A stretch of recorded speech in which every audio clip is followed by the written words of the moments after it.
नमस्कार आणि स्वागत आहे तुमचं आपल्या प्रदीप रावसाहेब या युट्यूब चॅनलवर, जिथं आपण गणिताला एकदम सोपं करून टाकतो.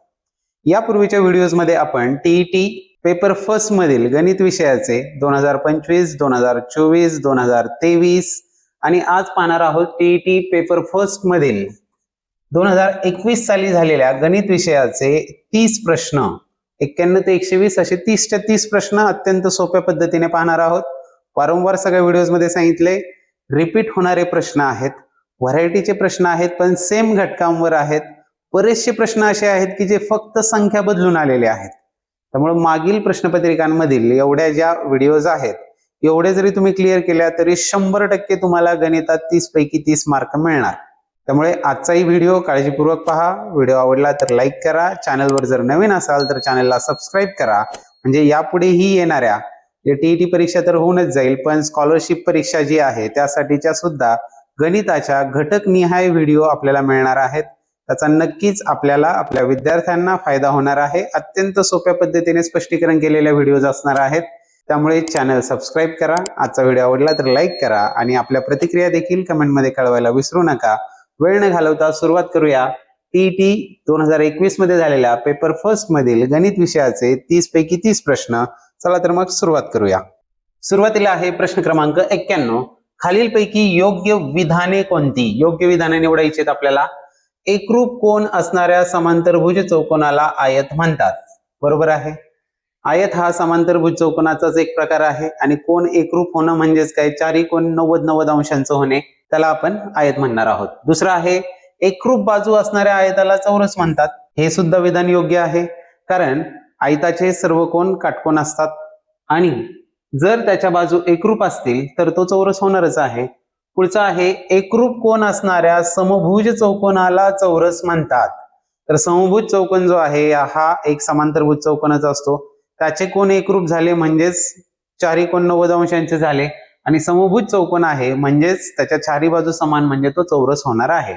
चौकोनाच्या प्रकारांवर देखील दरवर्षी प्रश्न आहे, त्यामुळे चौकोनाचे सर्व प्रकार, चौकोनाचे गुणधर्म हे व्यवस्थित तयार करून ठेवा. याचं उत्तर आहे अ, ब, क.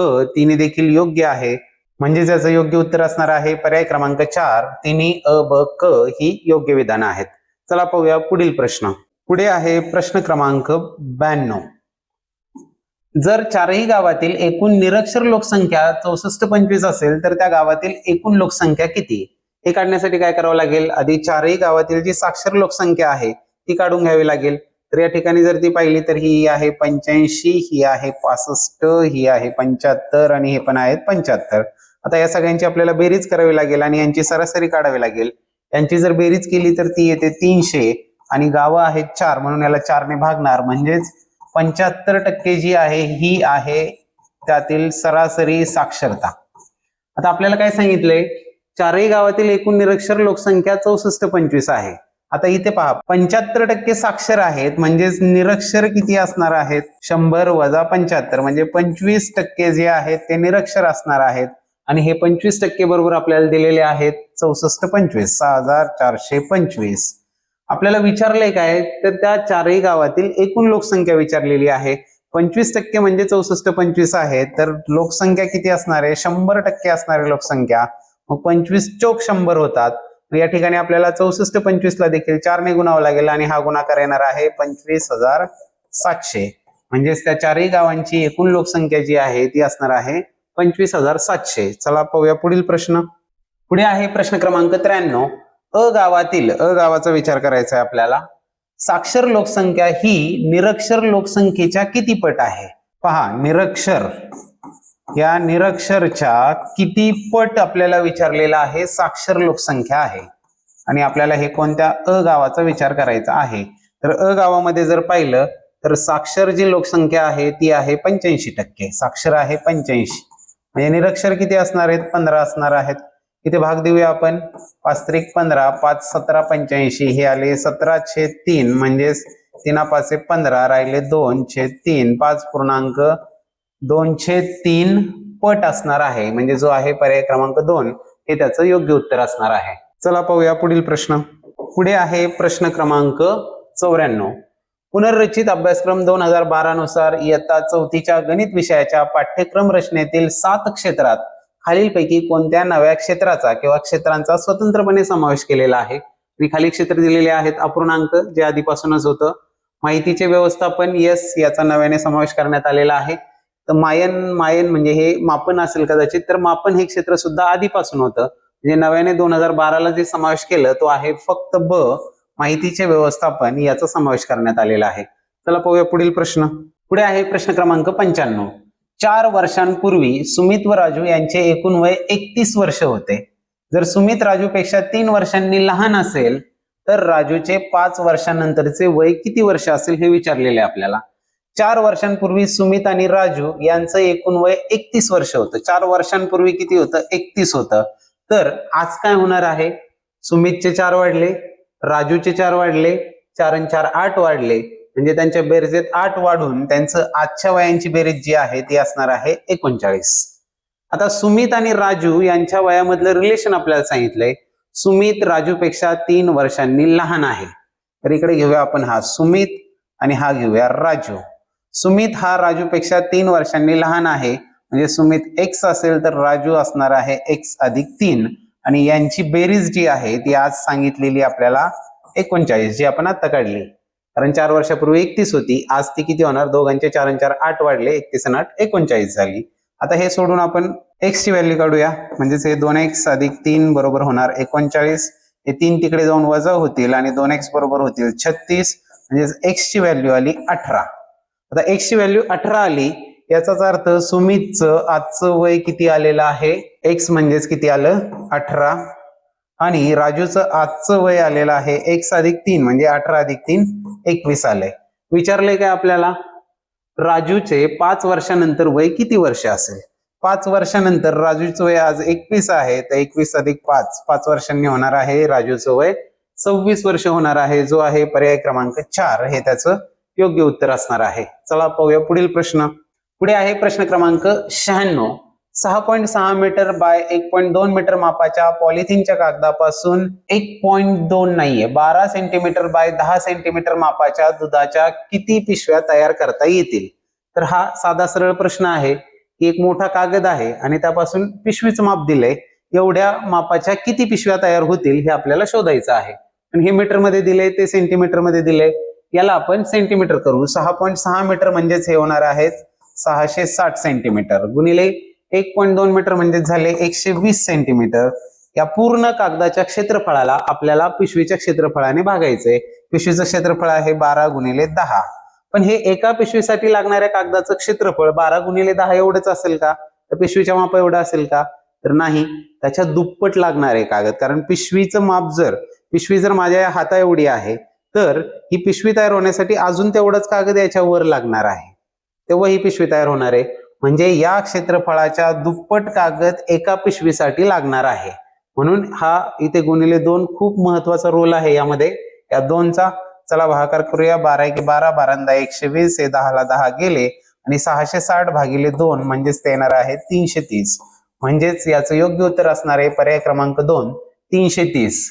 660 पहिलाच पर्याय दिला होता, जर हे 2 नाही केले भागिले तर उत्तर 660 आलं असतं. असे काही ट्रिकी प्रश्न असतात, त्यांनाही काळजीपूर्वक हँडल करायचं आहे. चला पाहूया पुढील प्रश्न. पुढे आहे प्रश्न क्रमांक 97. खालील पदांच्या श्रेणीत प्रश्नचिन्हाच्या जागी असणारे पद कोणते हे विचारले. दरवर्षी संख्या श्रेणीवर एक प्रश्न हा आलेलाच आहे. चला ही श्रेणी लिहून घेऊया. काय आहे? 2, 6, 20, 42, प्रश्नचिन्ह आणि 156. व्हिडिओ आता पॉज करून तुम्ही विचार करू शकता की त्या ठिकाणी काय येईल. पॉज करून पहा. याच्यावर फरक काढला, काही केलं तरी सुद्धा त्याचं उत्तर येत नाही, कारण याच्यामध्ये फार ट्रिकी प्रश्न केलेला आहे. हा 2 म्हणजे काय केलं आहे? 2 ही पहिली मूळ संख्या आणि 2च्या आधीची संख्या 1 यांचा गुणाकार येतो, तो म्हणजे 2.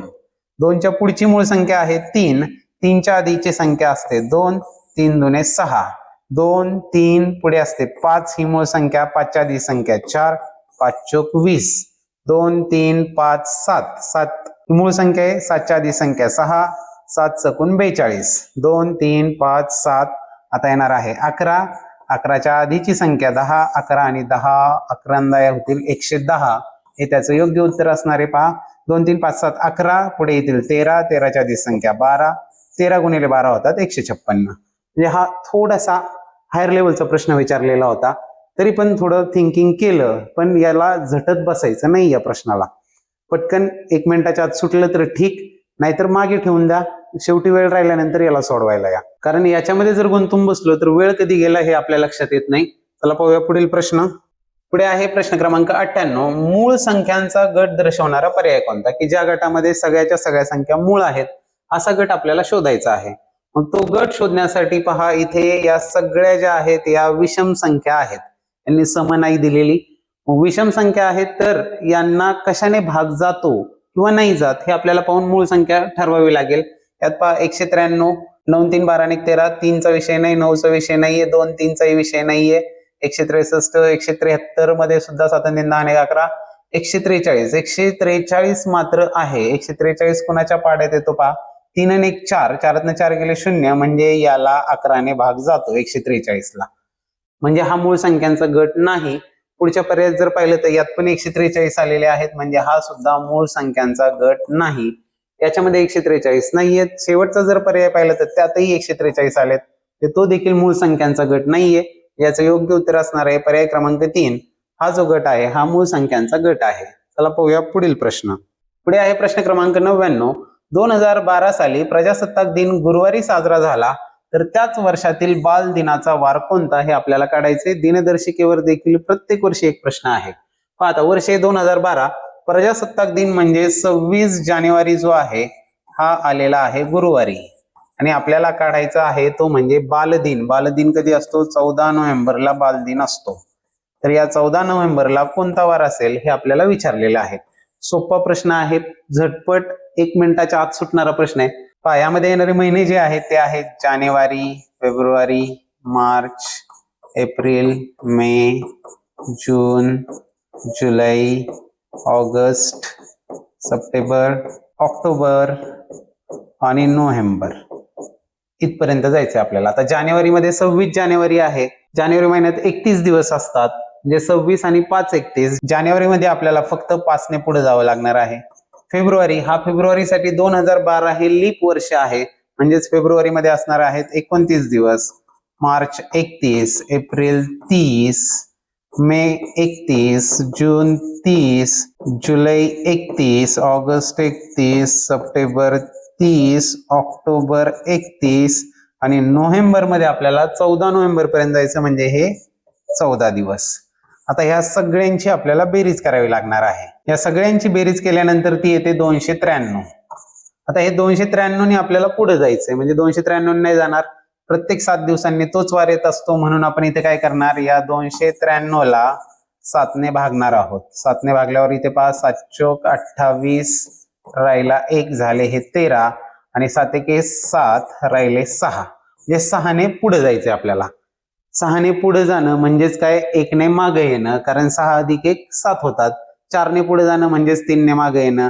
2 ने मागे जाणं म्हणजेच 5 ने पुढे जाणं. दोघांची बेरीज 7 येईल असं कॉम्बिनेशन पाहिजे. 6 ने पुढे जायचं म्हणजेच 1 ने मागे यायचं. तर इथं 26 जानेवारीला गुरुवार आहे, तर 1 ने मागे म्हणजे गुरुवारच्या आधी असणार आहे बुधवार. म्हणजे बाल दिनाला कोणता वार येणार आहे, तो येणार आहे बुधवार, जो की आहे पर्याय क्रमांक 1. हे त्याचं योग्य उत्तर असणार आहे. चला पाहूया पुढील प्रश्न. पुढे आहे प्रश्न क्रमांक 100, आणि हा बैजिक राशींवर आधारित असा प्रश्न आहे. x² - 10x + 24 divided by x - 6 = 0 आहे. तर पहिल्यांदा ह्या x² - 10x + 24 याचे आपल्याला अवयव पाडावे लागतील. यांचा गुणाकार आला पाहिजे पॉझिटिव्ह 24 आणि बेरीज वजाबाकी आली पाहिजे निगेटिव्ह 10x. तर आपल्याला माहिती आहे 6 चोक 24, x² - 4x - 6x + 24. 6 चोक 24, निगेटिव्ह निगेटिव्ह पॉझिटिव्ह होतील, आणि ह्या निगेटिव्ह 6 आणि निगेटिव्ह 4 ची ऍडिशन होणार आहे निगेटिव्ह 10. तर दोघांमधून कॉमन काढायचे. यातून निघेल x कॉमन, राहिला x - 4, यातून निघेल निगेटिव्ह 6 कॉमन, आणि आत येतील x - 4. Negative 6 into negative 4 positive 24 होतील. आता याच्यामध्ये काय होईल, यातून x - 4 कॉमन निघेल, x - 4 इंटू x - 6, म्हणजेच आपल्याला याची व्हॅल्यू मिळाली. x² - 10x + 24 ऐवजी आपण हे लिहू शकतो. चला ते तिथे लिहूया आणि पाहूया काय होतंय. x - 4 आणि x - 6 डिवायडेड बाय काय आहे, x - 6 आहे, इज इक्वल टू सांगितलंय आपल्याला 0 आहे. x - 6 गेले. x - 4 इज इक्वल टू आलाय 0, म्हणजेच x इज इक्वल टू येणार आहे पॉझिटिव्ह 4. हे त्याचं योग्य उत्तर असणार आहे आणि तो आहे पर्याय क्रमांक 4, x इज इक्वल टू 4. चला पाहूया पुढील प्रश्न. पुढे आहे प्रश्न क्रमांक 101. क्रमवार 10 समसंख्यांची बेरीज 730 आहे, तर त्यातील फक्त 6व्या व 3ऱ्या संख्येची बेरीज किती असेल हे विचारले. क्रमवार 10 समसंख्यांची बेरीज 730 आहे. पहा, समसंख्यांची बेरीज 730 आहे, तर या 730 ला आपण 10 ने भागलं तर आपल्याला मिळणार आहे मधली संख्या, ती आहे 73. तर मधली संख्या मिळाली 73, पण या 10 कशा आहेत? समसंख्या आहेत. मग आणि यातली मधली जी संख्या आहे ती 73 आहे, पण ही समसंख्या नाही, तर त्यांची सरासरी 73 आलेली आहे. मग या 73च्या पुढे 5 समसंख्या आणि 73च्या मागच्या 5 समसंख्या यांची बेरीज जी आहे ती 730 आहे. मग याच्या मागच्या 5 समसंख्या ज्या आहेत त्या 1, 2, 3, 4 आणि ह्या 5 समसंख्या, त्याच्या पुढे येणारे 6वी, 7वी, 8वी, 9वी आणि 10वी संख्या. तर पहा, इथं 73 म्हणजे याच्या मागे 5 नंबरला कोण असणार आहे? 72 असणार आहे. 4 नंबरला कोण असणार आहे? 70. 3ऱ्या नंबरला असणार आहे 68. 5 मागे जायची गरज नाही आपल्याला, 3री आणि 6वी विचारली. 6व्या नंबरला कोण येणार आहे? 72च्या पुढे असतात 74. 7 नंबरला येणार आहे 76. पुढे येणार आहेत 78 अँड सो ऑन. आपल्याला विचारले ते मिळालेलं आहे. 3ऱ्या आणि 6व्या संख्येची बेरीज विचारलेली आहे. 3री जी संख्या आहे ती 68 आहे. 6वी जी आहे ती 74 आहे. हे 74 अधिक 68, 8 4 12, 7 6 13 आणि 14, 142. त्यांची बेरीज असणार आहे 142, जो आहे पर्याय क्रमांक 4 हे त्याचं योग्य उत्तर असणार आहे. व्हिडिओ आवडला असेल तर लाईक करायला विसरू नका. आपल्या प्रतिक्रिया देखील कमेंटमध्ये सांगायला विसरू नका. त्यामुळे आपल्या इंटरॅक्शन्स वाढणार आहेत आणि अजूनही आपण इंटरॅक्टिव्ह मोडमध्ये जाणार आहोत. चला पाहूया पुढील प्रश्न. पुढे आहे प्रश्न क्रमांक 102. खालील पर्यायातील दोन्ही वेळात घड्याळातील तास काटा आणि मिनिट काटा यांच्यात होणारे कोन एकरूप आहेत, त्यातील विसंगत पर्याय कोणता? पहा, इथे एकच वेळ दिली असती, त्यातला कोन काढला असता, आपला वेळ वाचला असता, पण इथे आपल्याला 8 वेळा त्या तास काटा आणि मिनिट काटातला कोन काढावा लागणार आहे. ठीक आहे, असू द्या, हरकत नाही. त्यासाठी आपल्याकडे एक सूत्र आहे आणि दरवर्षी या कोन काढण्यावर प्रश्न आलेला आहे. हे कोन काढण्याचे सूत्र आहे 30 तास वजा 11/2 मिनिटे. हे सूत्र असं का आहे हे तुमच्या लक्षात असू द्या, कारण घड्याळातला जो 1 तास आहे त्यामध्ये अंशात्मक अंतर जे आहे ते 30 अंशांचं असतं. हे 2 वाजले आणि 3 वाजले याच्यामध्ये जे 1 तास आहे यामध्ये 30 अंश असतात, म्हणजे 12 तासांचे 12 36 360 अंश होतात. आणि तास काटा आणि मिनिट काटा यांच्यामध्ये काय होतं? प्रत्येक मिनिटाला तास काटा अर्ध्या अंशाने पुढे सरकतो आणि मिनिट काटा 6 अंशांनी पुढे सरकत असतो. म्हणजे 6 वजा अर्धा 5.5 अंशांचा दर मिनिटाला दोघांमध्ये फरक पडतो. 5.5 म्हणजेच 11/2 हे लिहिले कॅल्क्युलेशन सोपे व्हावे म्हणून, आणि त्याला मिनिटांनी गुणून आपण ते यातून वजा करत असतो. चला, या पद्धतीने आपण एक वेळ काढून पाहूया. 9:40 9:40 काय होणार आहे? 30 गुणिले तास म्हणजेच 30 गुणिले 9 होतील, वजा 11/2 गुणिले मिनिट. मिनिटं आहेत या ठिकाणी 40, तर 2 एके 2, 2 20 40 आणि 3 9 27 हे 270 वजा 11 दुने 22 म्हणजे झाले 220. 270 वजा 220 झाले किती? 50 अंश. तर कितीचा कोन होणार आहे त्या वेळेला? तिथे होणार आहे 50 अंशांचा कोन.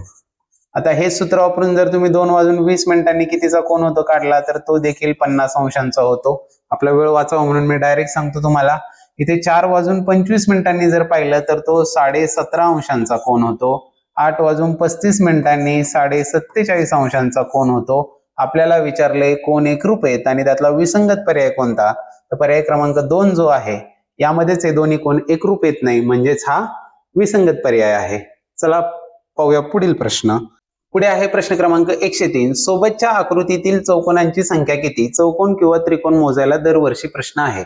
या पद्धतीची मिश्र जर आकृती असेल तर याला काय करायचंय? नेहमीप्रमाणे नंबरिंग करून घ्यायचं. 1 2 3 4 5 आणि 6.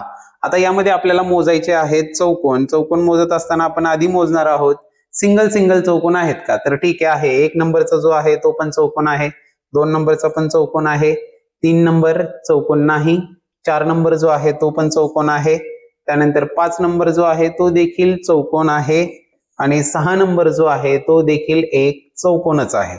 हे एक एक मिळून होणारे चौकोन झाले. आता दोघं दोघं मिळून चौकोन पाहिजेत आपल्याला, तर पहा इथे 1 2 मिळून एक चौकोन तयार होतो, त्यानंतर 3 4 मिळून काही चौकोन तयार होत नाही, तो त्रिकोण होतो, 5 6 मिळून एक चौकोन तयार होतो. आता हे उभे पाहिले, आडवे पाहिले तर 1 3 मिळून एक चौकोन तयार होतो, तसाच 3 5 मिळून देखील एक चौकोन तयार होतो. खाली पहा इथे 2 आणि 4 मिळून एक चौकोन तयार होतो, त्यानंतर 4 आणि 6 मिळून एक चौकोन तयार होतो. आता दोघांचा विषय संपला. आता तिघे तिघे पाहूया. तर तिघे आडव्याच्यात पहा 1 3 5 मिळून चौकोन तयार होतोय, 1 3 5. खाली 2 4 6 मिळून एक चौकोन तयार होतोय, 2 4 6. उभ्या याच्यात तिघे मिळून होतोय का कोणता चौकोन? नाही, उभ्यात तिघे मिळून नाही होत, आडव्यातच होतोय. आता चौघं मिळून चौकोन तयार होतोय का तो पाहूया. तर इथे पहा 1 2 3 4 मिळून चौकोन तयार होतो, 1 2 3 4 मिळून चौकोन तयार झाला. त्यानंतर 3 4 5 6 हे चौघं मिळून एक चौकोन तयार होतो, 3 4 5 6. हे नंबरिंग दिल्याचा फायदा काय होतो आपल्याला? कोणता चौकोन आपण मोजलाय आणि कोणता मोजायचा राहिलाय हे आपल्या लगेच लक्षात येतं. पाहिजे त्यात आपल्याला 4 पर्यंत आपण आलोय. 5 मिळून कोणी चौकोन व्हायचा विषय नाही, 6 मिळून व्हायचा विषय आहे, कारण 1 2 3 4 5 6 हे सगळे 1 ते 6 मिळून सुद्धा एक मोठा चौकोन तयार होतो. आता हे झाले आपले चौकोन तयार. आता इथं मोजूया आपण टोटल चौकोन किती झाले. तर हे झाले 1 2 3 4 5 6 7 8 9 10 11 12 13 14 15 आणि 16. एकूण चौकोन यामध्ये आहेत 16. म्हणजे याचं उत्तर जे आहे ते असणार आहे पर्याय क्रमांक 1.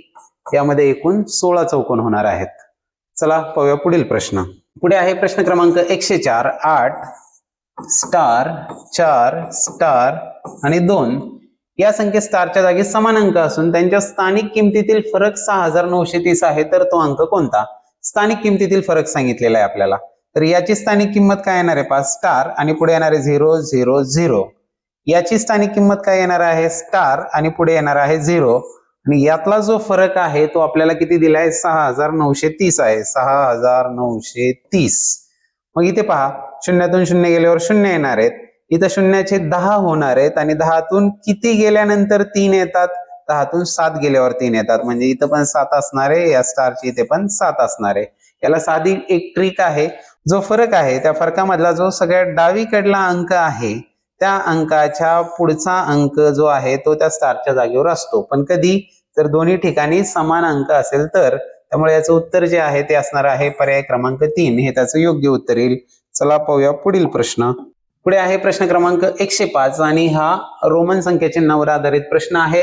एल म्हणजेच किती? 50 गुणिले सी म्हणजेच किती? 100. सी म्हणजे 100 भागिले, पुढे आहेत भागिले 100 भागिले टी छेद एल झाले. इथं चुकून ही प्रिंटिंग मिस्टेक आहे, इथं आय पाहिजे होता, म्हणजेच 1 छेद एल म्हणजेच किती झाले असते? 50. याला भागिले काय केले? व्ही गुणिले व्ही म्हणजेच 5 गुणिले एम वजा डी, एम म्हणजेच 1000 वजा डी म्हणजेच 500 करायचे. आता इथं हे भागिले म्हणजेच हे उलटून गुणिले होणार आहेत, तर ते करूया. तत्पूर्वी हे 50 गुणिले 100 जर केले तर हे 5000 करून टाकायला हरकत नाही, कारण गुणाकार आणि भागाकार आहेत, कोणत्याही क्रमाने चालतात. गुणिले हे 50 छेद 1 होणार आहेत, म्हणजेच हे 50 होणार आहेत. इथं भागिले हे 5 गुणिले 1000 मधून 500 गेले, राहिले किती? 500. आता इथे भाग देऊया, चला पटपट भाग देऊया. हे 2 शून्य, हे 2 शून्य गेले, या 5 ने 5 10 50 झाले आणि या 5 ने पण झाले 5 10 50. 10 गुणिले 10 होतात 100 आणि 100 साठी आपण कोणतं लेटर वापरतो? सी हे लेटर वापरतो, म्हणजेच याचं जे उत्तर आहे ते असणार आहे पर्याय क्रमांक 2. सी हे त्याचं योग्य उत्तर राहील. चला पाहूयात पुढील प्रश्न. पुढे आहे प्रश्न क्रमांक 106. क्रिया करून येणाऱ्या उत्तराचा विसंगत पर्याय कोणता? आणि इथे 4 पदावल्या दिल्यात आणि ह्या 4 पदावल्या सोडवून आपल्याला उत्तर काढून त्यात वेगळं उत्तर कशाचं येतं ते शोधायचंय. थोडेसे जास्त कॅल्क्युलेशन्स होते या पेपरमध्ये, कदाचित त्यामुळे रिझल्ट कमी असेल, पण घाबरायचं नाही. कॅल्क्युलेशनवर कमांड ठेवायचीच आहे आणि काही ट्रिक्स सुद्धा वापरायच्या आहेत. जसं की या प्रश्नामध्ये पहा काय ट्रिक वापरता येईल. हा जो पहिला आहे या 2.1/4 म्हणजेच हे आहे 2.25 गुणिले 6.4 मायनस, आता हे काय होणार आहेत? 5 दुने 10 आणि 2 12, 12/5 होणार आहेत. 12/5 म्हणजेच हे होणार आहेत 5 दुने 10 आणि 5 चोक 20. 2.4 गुणिले 2.25. याला मी सध्या असंच ठेवतो.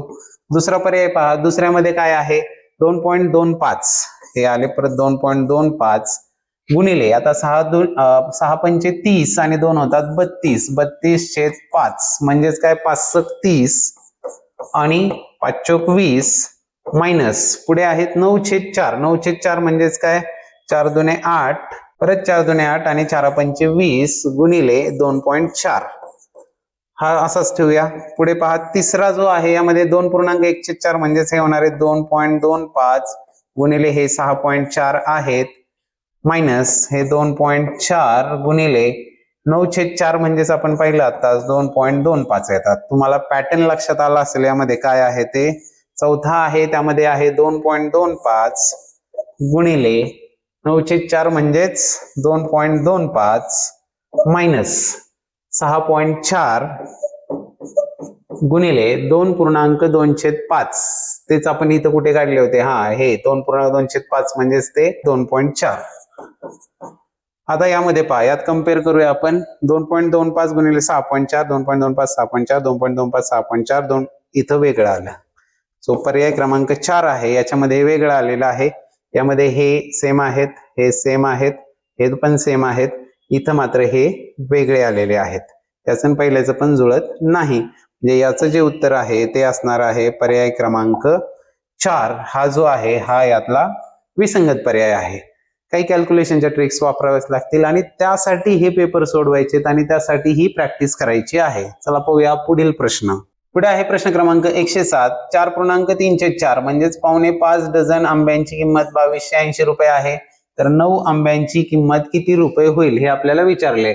आता पहा 4.3/4 म्हणजेच 5.25 डझन म्हणजे 4 डझनचे झाले 48 आंबे आणि अजून पाऊण डझन म्हणजेच किती 3 चौक 12 होतात तर 3 त्रिक 9 48 आणि 9 झाले 57. या 57 आंब्यांची किंमत होते 2280 रुपये. तर 9 आंब्यांची किंमत किती होईल. आपलं मानलं त्रैराशिक प्राचीन भारतीय पद्धत. x गुणिले 57 बरोबर होणार आहेत 9 गुणिले 2280. आता यामध्ये काय होणार आहे हे 57 तिकडे जाऊन भागिले होतील. x इज इक्वल टू होईल 9 गुणिले 2280 भागिले 57.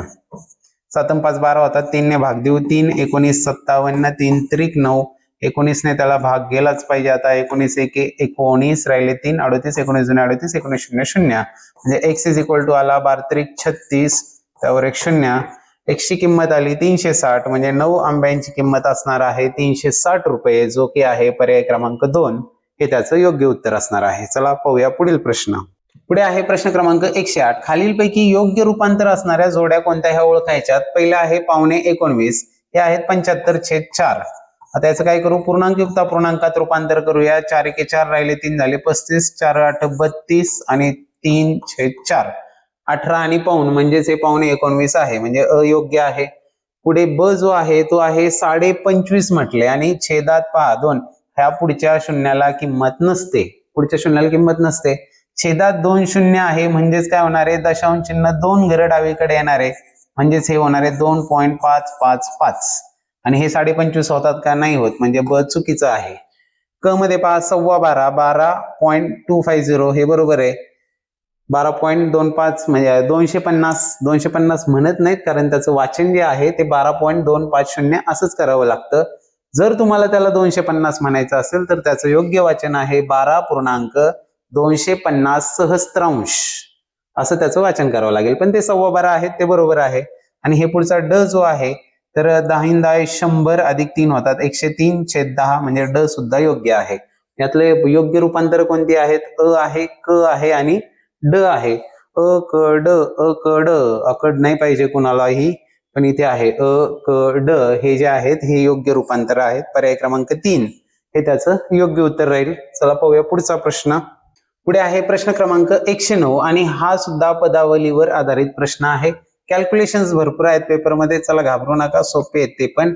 2.4 2.4 यांचा गुणाकार म्हणजे 24चा वर्ग की जो होतो 576 दशांश चिन्हानंतर येणार आहेत 2 अंक अधिक 1.2 1.2 12चा वर्ग होतो 144 दशांश चिन्हानंतर 2 अंक अधिक 24चा वर्ग पुन्हा होणार आहे 576 म्हणजे हे पण परत झाले 5.76 भागिले 2 गुणिले 1.2 12 दुणे 24 म्हणजे हे झाले 2.4 अधिक 2.4 वजा 1.2 24 मधून 12 गेले राहिले 12 म्हणजे हे 1.2. वरच्यांची जर बेरीज केली तर ती येणार आहे 12.96 आणि भागिले खालच्यांची बेरीज केली तर ती येणार आहे 3.6.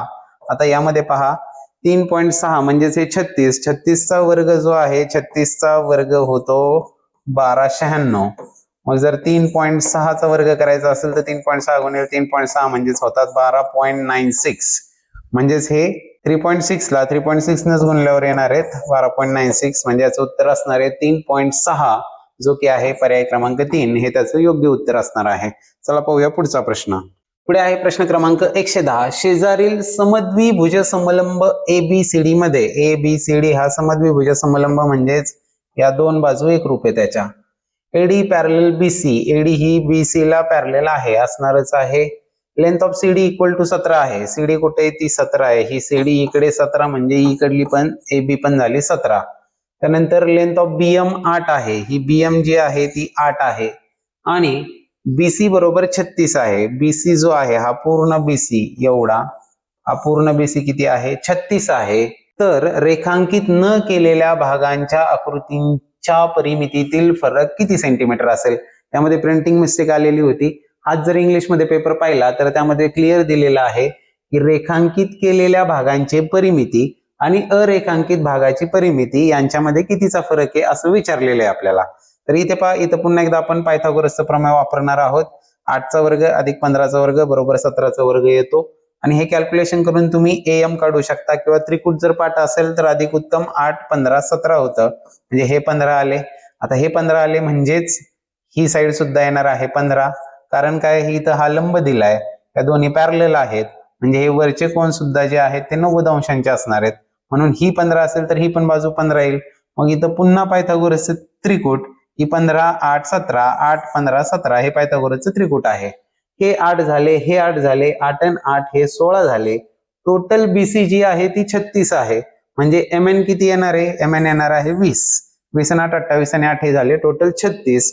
ही बाजू 20 आली म्हणजे वरची पण बाजू किती आली 20 आली. झालं आता आपल्याला सगळ्या बाजू मिळाल्यात. आता रेखांकित आणि अरेखांकित दोघांच्याही परिमिती काढूया. अरेखांकित याची परिमिती होणार 20 दुणे 40 अधिक 15 दुणे 30 40 आणि 30 याची परिमिती झाली 70. आता या त्रिकोणाची परिमिती किती होणार आहे 15 आणि 8 23 आणि 17 होतात हे 40 याची परिमिती झाली 40 15 आणि 8 23 आणि 17 होतात 40 याची परिमिती झाली 40. आता आपल्याला दोन्हीतला फरक विचारलाय. रेखांकितची टोटल होईल 40 अधिक 40 म्हणजे झाले 80 मायनस अरेखांकितची परिमिती आहे 70 80 तून 70 गेले राहिले 10 म्हणजे परिमितीतील फरक आला आहे 10. कसं सोडवलं आहे ते काळजीपूर्वक पहा. चला जाऊया पुढील प्रश्नाकडे. पुढे आहे प्रश्न क्रमांक 111. 2/7 आणि 3/5 या दोन संख्यांच्या दरम्यानची सर्वात लहान संख्या खालील पर्यायांपैकी कोणती हे विचारले. 2/7 आणि पुढे आहेत हे 3/5. आधी आपण यांना काय करूया रूपांतर करून घेऊ यांचं आपण. दोघांनाही 2-2 शून्य देऊन टाकायचे. जेव्हा कधी अपूर्णांकांची तुलना असेल प्रत्येकाच्या अंशाला 2-2 शून्य देऊन टाकायचे. सगळ्यांना समान वाटली थोडक्यात काय करतो त्यांच्या अंशांना आपण 100 ने गुणून टाकतो. इथं जर हे सोडवलं तर इथं आपल्या लक्षात येईल 7 दुणे 14 राहिले 6 7 8 56 आणि इथे काय होणार आहे 5 7 30 5 0 0 म्हणजेच आपल्याला 28 ते 60च्या मधली संख्या शोधायची आहे लहानात लहान. आता पर्यायांमध्ये पाहूया. इथे आहे पहिला 1/5 1/5 म्हणजे त्याला 2 शून्य दिल्यावर होईल 5 20 100. त्यानंतर पुढचा आहे तो आहे 4/11 4/11 मध्ये याला 2 शून्य दिले तर झाले 11 त्रिक 33 राहिले 7 70 11 सक 66. पुढे आहे हा 3/4 3/4 ला 2 शून्य दिले तर हे झाले 4 7 28 आणि 4 5 20 आणि शेवटचा आहे 5/11 5/11 लाही 2 शून्य दिले तर हे झाले 11 चोक 44 11 5 55. आता आपल्याला 28 ते 60च्या मधली पाहिजे. 28 ते 60च्या मध्ये येणारे हे तर नाही आहेत 36 येत आहेत 75 पुढे जात आहेत 45 येत आहेत. पैकी आपल्याला लहानात लहान विचारलेली आहे. मग लहानात लहान सर्वात लहान विचारली आहे. सर्वात लहान कोण येणार आहे त्यामध्ये 36 म्हणजेच किती येते 4/11 म्हणजेच याचं जे योग्य उत्तर आहे ते असणार आहे पर्याय क्रमांक 2 4/11. अपूर्णांकांची तुलना करायची अपूर्णांकांचा चढता उतरता क्रम काढायचा आहे. अशा वेळी सगळ्यांच्या अंशांना 2-2 शून्य द्यायचे म्हणजेच 100 ने गुणतो आपण अंशांना ते पण का गुणायचं, तर आपल्याला दशांश चिन्ह देत बसायचं ताण येत नाही आणि पटकन आपल्याला सोडवता येतं म्हणून. चला पाहूया पुढील प्रश्न. तत्पूर्वी व्हिडिओ आवडला असेल लाईक करा, अजूनही चॅनल सबस्क्राईब केलं नसेल तर आता चॅनल सबस्क्राईब करा. पाहूया पुढचा प्रश्न. पुढे आहे प्रश्न क्रमांक 112. समान तुकडे करण्यासाठी 210 मीटर मापाच्या दोरीची दोन्ही टोके जुळवली, त्यानंतर त्या दुपदरी दोरीला 3 ठिकाणी कापले, तर प्रत्येक तुकड्याची लांबी किती असेल? यात महत्वाची गोष्ट आहे की त्या दोरीला दुपदरी दोरीला कापलेलं आहे. असंच अजून एका पेपरमध्येही दुपदरी दोरीलाच कापलेलं आहे, आय थिंक 2024च्या पेपरमध्ये. पहा हा प्रश्न कसा सोडवायचा. ही जी दोरी आहे ही दोरी अशी आहे, ही दुपदरी दोरी आहे आणि या दुपदरी दोरीची दोन्ही टोकं जुळवली आणि त्या दुपदरी दोरीला 3 ठिकाणी कापले. ही एकदा कापली, ही दोनदा कापली आणि ही तीनदा कापली.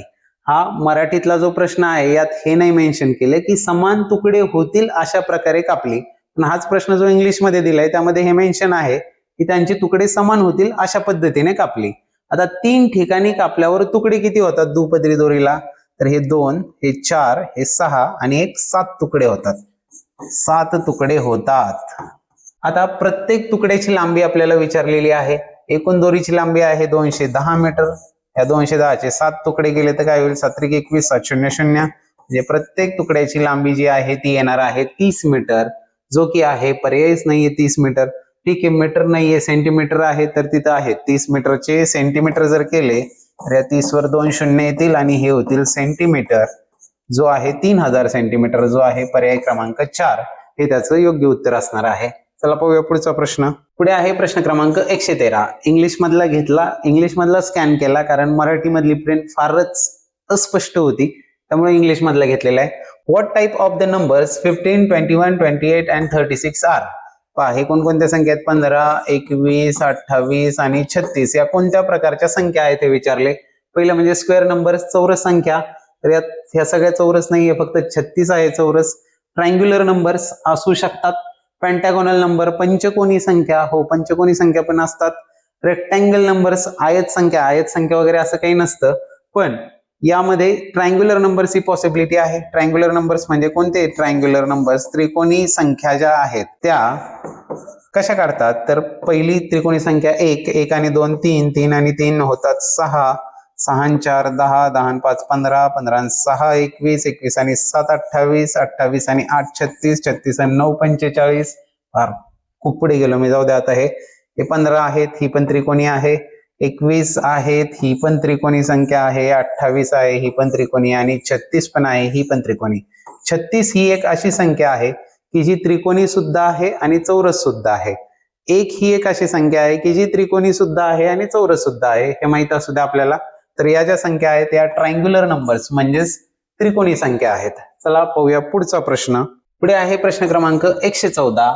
हा सुद्धा मराठीमध्ये फार अस्पष्ट होता, त्यामुळे इंग्लिश मधला स्कॅन केला. A and B are having an amount respectively 0.6 times and 2/5 times that of total amount. He total amount आहे त्याच्या एवढ्या पटीमध्ये यांच्याकडे अमाऊंट आहे. If A is having ₹560 more than the amount of B, find the sum of the both the amounts. सोपा प्रश्न आहे. जर total जी amount आहे म्हणजे एकूण जी रक्कम आहे ती रक्कम ₹X आहे असं आपण समजूया. मग ए कडे किती रक्कम होणार आहे? ए कडे होणार आहे 0.6x आणि बी कडे किती रक्कम होणार आहे? बी कडे पहा इथे 500 आणि 5 चोक 20 0.4x. काय केलं? या 2/5 ला भाग दिला या 2 ला 5 ने आणि ते आले 0.4x. आता यात कंडिशन काय दिली आहे? A is having ₹560 more than the amount of B. B पेक्षा ए कडे ₹560 जास्त आहेत, म्हणजे 0.6x minus 0.4x is equal to ही रक्कम आहे 560. ही वजाबाकी केली तर आली ही 0.2x इक्वल टू 560 आले. x इज इक्वल टू आला 560 भागिले 0.2, म्हणजेच हा जर पॉइंट काढला तर 5600 भागिले 2, 56 अर्धे होतात 28, हे डबल 0. x ची व्हॅल्यू जी आहे ती आली 2800. आता आपल्याला विचारले तर टोटल अमाऊंट दोघांची मिळून किती होईल? तर पहा इथं 0.6 प्लस 0.4, 0.6x प्लस 0.4x ही असणारे टोटल अमाऊंट. 0.6 0.4 म्हणजेच हे 1x येतात. 1x म्हणजेच ते x इक्वल टू आहे 2800. म्हणजे दोघांकडून असणारी दोघांकडे मिळून असणारी टोटल अमाऊंट जी आहे ती असणारे 2800. तो इथेच दिसतोय आपल्याला, पर्याय क्रमांक 4 हे त्याचं योग्य उत्तर असणार आहे. चला जाऊया पुढील प्रश्नाकडे. पुढे आहे प्रश्न क्रमांक 115, बुद्धिमत्तेवर आधारित आहे. प्रत्येक पृष्ठावर 1 याप्रमाणे P ते U अशी 6 अक्षरे असलेल्या एकाच घनाकृतीची मांडणी खाली दर्शवली आहे. यावरून S च्या विरुद्ध पृष्ठावर कोणते अक्षर दिसेल हे आपल्याला विचारलेलं आहे. S च्या विरुद्ध काढायचा आहे. एक कायम लक्षात ठेवायचं, जो S च्या सोबत दिसेल तो S च्या विरुद्ध असूच शकत नाही. तर त्यामुळे इथं जर पाहिलं आपण, S सोबत इथं T आणि Q दिसतोय. जे T आणि Q जे आहेत हे S च्या विरुद्ध असूच शकत नाही, कारण ते त्याच्या शेजारी दिसतोय. तिन्ही मांडण्या सेम आहेत. आता यामध्ये अजून जर आपण विचार केला तर इथे पहा, R आणि T च्या सोबत इथे दिसतोय आपल्याला Q, आणि इथे R आणि T सोबत इथं आपल्याला दिसतोय P. जर ह्या दोघांसोबत जर आपल्याला इथं P आणि Q दिसत आहेत, म्हणजे P आणि Q एकमेकांच्या विरुद्ध बाजूला आहेत. P आणि Q एकमेकांच्या विरुद्ध बाजूला असणार आहेत, म्हणजेच S च्या विरुद्ध P येऊच शकत नाही. मग राहिलं कोण आता पर्यायांमध्ये? राहिला R, म्हणजेच S च्या विरुद्ध पृष्ठावर कोणतं अक्षर असणार आहे? R हे अक्षर असणार आहे. यासाठी पर्याय कट पद्धतच वापरायची, चुकीचे पर्याय बाजूला करायचे. तीच यामधली सगळ्यात सोपी स्ट्रॅटेजी आहे. चला पाहूया पुढचा प्रश्न. व्हिडिओ आवडला असेल लाईक करायला विसरू नका, चॅनल सबस्क्राईब करायला विसरू नका, आणि खरंच आवडला असेल तर आपल्या मित्रांसोबत शेअर करायलाही विसरू नका. चला जाऊ पुढील प्रश्नाकडे. पुढे आहे प्रश्न क्रमांक 116.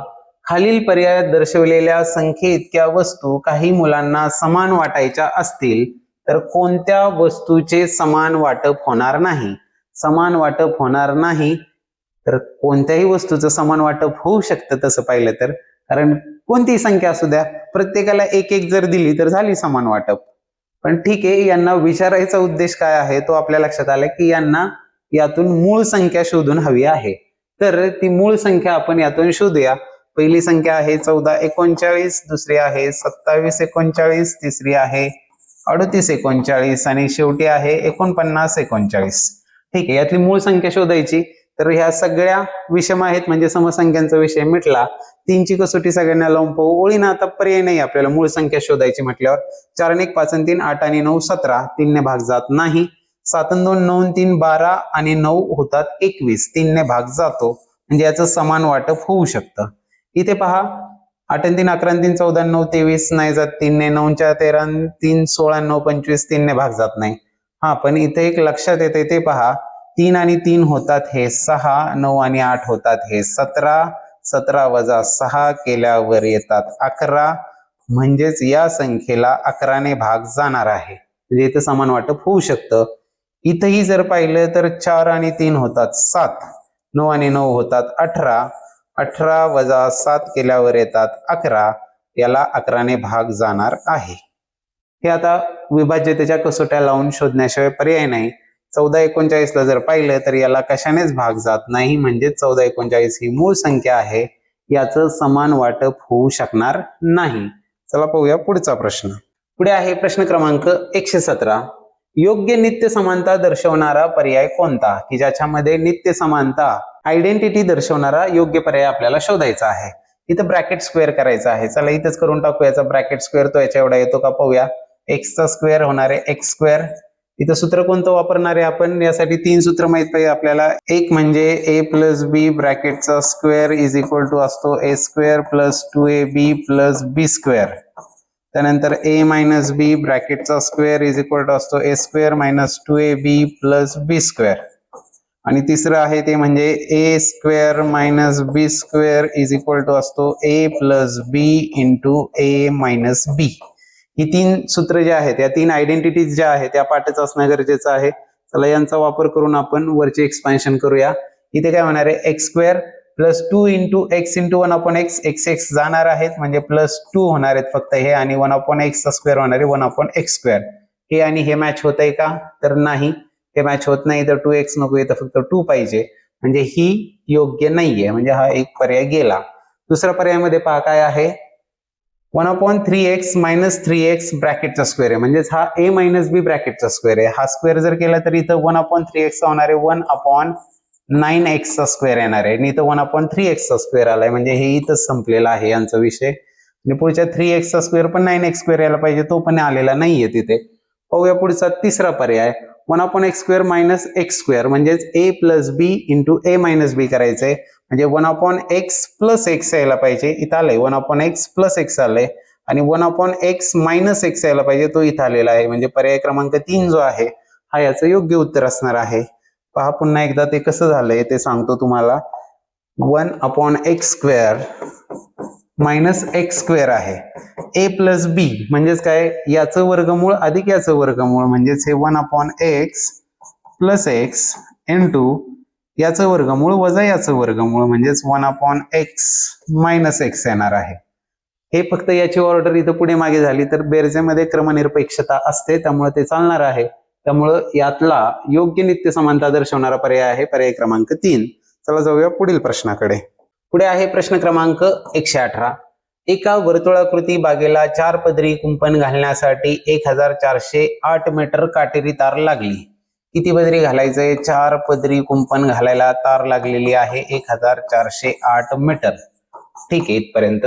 त्या बागेच्या कडेने समान अंतरावर 4 विजेचे खांब असतील. त्या बागेच्या कडेने समान अंतरावर काय आहेत? असे 4 खांब आहेत. तर प्रत्येक 2 लगतच्या खांबातील कमीत कमी अंतर किती मीटर असेल? तर ह्या खांबांमधलं आपल्याला कमीत कमी अंतर काढायचं आहे. कमीत कमी अंतर जे आहे हे म्हणजे काय असतं? तो रेषाखंड असतो, तो कंस नसतो. कमीत कमी अंतर म्हणजेच रेषाखंड असतो. तर पहा हे समान अंतरावर 4 बिंदू आहेत म्हणजे हा चौरस तयार होणार आहे. ही सगळ्या बाजू याच्या समान असणार आहेत. तर ह्या चौरसाच्या आपल्याला एक बाजू काढायची आहे. चौरसाची बाजू काढण्यासाठी आपल्याला काय माहित पाहिजे? तर हे माहिती आपल्याला हा असणारे चौरसाचे कर्ण असणार आहे ते, आणि ह्या चौरसाचे कर्ण जे आहे ते केंद्रबिंदू मध्ये दुभागणार आहेत. म्हणजेच ही जी आहे ही वर्तुळाची त्रिज्या असणार आहे. या आधी आपल्याला वर्तुळाची त्रिज्या माहित करून घेणं अत्यंत गरजेचं आहे, त्याशिवाय आपण ही बाजू काढू शकणार नाही. आता 4 पदरी म्हणजे याला काय, पूर्ण 4 पदरी, या चौरसाला नाही या वर्तुळाला 4 पदरी कुंपण घातले तर एक पदर कितीचा असणार आहे? एक पदर म्हणजेच त्या वर्तुळाची परिमिती म्हणजेच त्या वर्तुळाचा परिघ असणार आहे. या 1408 ला आपण काय करणार आहोत? 4 ने भागणार आहोत. इथे झाले 4 त्रिक 12, 2 राहिले 4 25, 4 2 8, ते 352 मीटर ही काय आली? त्या वर्तुळाची आलेली आहे परिमिती. वर्तुळाची परिमिती काढण्याचं सूत्र आपल्याला माहित आहे 2πr इज इक्वल टू आहेत आता 352. आता इथे पायची किंमत टाकूया आपण. 2 गुणिले हे झाले 22/7 गुणिले r बरोबर आले 352. या r ची व्हॅल्यू काढण्यासाठी हे सगळे पलीकडे जातील आणि r इज इक्वल टू येणार आहे 352 गुणिले 22/7 होतील इकडे 7/22 गुणिले हे 2 म्हणजेच 2/1 आहे ते इकडे गेल्यावर होणार आहेत 1/2. आणि हे जर कॅल्क्युलेशन केलं आपण तर ते कॅल्क्युलेशन करून आपल्याला त्रिज्या मिळणार आहे 56 मीटर. आता त्रिज्या मिळाली आपल्याला 56 मीटर. त्रिज्या आहे 56 म्हणजे ही बाजू 56 आणि ही पण बाजू 56. आता चौरसाचे कर्ण परस्परांना काटकोनामध्ये दुभागतात. म्हणजे हा झाला एक काटकोन त्रिकोण, आणि काटकोन त्रिकोणामधल्या जर 2 बाजू समान असतील तर त्याचा जो कर्ण आहे तो काय असतो? 56 वर्गमुळात 2 येणार आहे कर्ण. तो कसा येतो? चला ते पण सांगूया तुम्हाला की या चौरसाची जी बाजू आहे म्हणजेच त्या काटकोन त्रिकोणाचा कर्ण जो आहे त्या कर्णाचा वर्ग बरोबर काय असणार आहे? 56चा वर्ग अधिक 56चा वर्ग. काटकोन त्रिकोण असल्यामुळे म्हणजेच काय होणार आहे? हा 56चा वर्ग गुणिले 2 म्हणजे हा कर्ण वर्ग आहे. फक्त कर्ण काढायचं आपल्याला तर 56 वर्गाचं वर्गमूळ आहे 56 आणि 2चं वर्गमूळ झालं √2. म्हणजेच त्या चौरसाची जी बाजू आहे ती येणार आहे 56 वर्गमुळात 2. चौरसाची बाजू म्हणजेच त्या 2 खांबांमधील कमीत कमी अंतर, हे कमीत कमी अंतर जे आहे ते असणार आहे 56 वर्गमुळात 2, जो आहे पर्याय क्रमांक 4. हे झालं त्याचं योग्य उत्तर. चला पाहूया पुढील प्रश्न. पुढे आहे प्रश्न क्रमांक 119. खालील पर्यायातील पूर्ण वर्ग संख्यांची जोडी कोणती हे आपल्याला ओळखायला लावलेले आहे, आणि यामध्ये ज्या संख्या दिलेल्या आहेत या दशांश अपूर्णांकामध्ये दिलेल्या आहेत. तर एक साधी गोष्ट आपल्याला माहित आहे की आता एक एक्झाम्पल, हा इथे 625 दिसतोय आपल्याला. 625 कुणाचा वर्ग आहे? 25चा वर्ग आहे. तर पहा 25चा म्हणजेच 2.5 गुणिले 2.5चा वर्ग हा येतो 6.25. म्हणजे नेहमी दशांश चिन्हानंतर जेवढे अंक आहेत तेवढेच अंक गुणाकारात येत असतात. तर वर्ग करायचा म्हणजे दोन्हीकडे दशांश चिन्हानंतर समान अंक असतील आणि त्यांची बेरीज जी आहे अंकांची बेरीज ही दशांश चिन्हानंतर तेवढे अंक येतात. म्हणून वर्ग संख्येमध्ये दशांश चिन्हानंतर नेहमी सम अंक असतात. सम म्हणजे काय? समसंख्या नसतात. अंक म्हणजे 2 आहेत, 2 असतील किंवा 4 असतील किंवा 6 असतील. 4 कसे पहा, इथं जसं की 0.25 इंटू 0.25 केलं तर याचं उत्तर काय येणार आहे? 625 तर येणारच आहेत. पण दशांश चिन्हानंतर 1 2 आणि हे 1 2 म्हणजे 4 अंक येणार आहेत. 1 2 3 4 आणि इथं 0 येणार आहे. याच्या वर्गामध्ये पहा दशांश चिन्हानंतर किती? 2 आणि 2 4 अंक आले म्हणजे सम अंक येतात. मग ही झाली आपल्याला यामध्ये पूर्ण वर्ग संख्या ओळखण्याची युक्ती. तर इथे पहा 6.250 या शून्याला तशी व्हॅल्यू नाही, त्या शून्याला अजिबात व्हॅल्यू नाही कारण दशांश चिन्हानंतर आलेला आहे तो.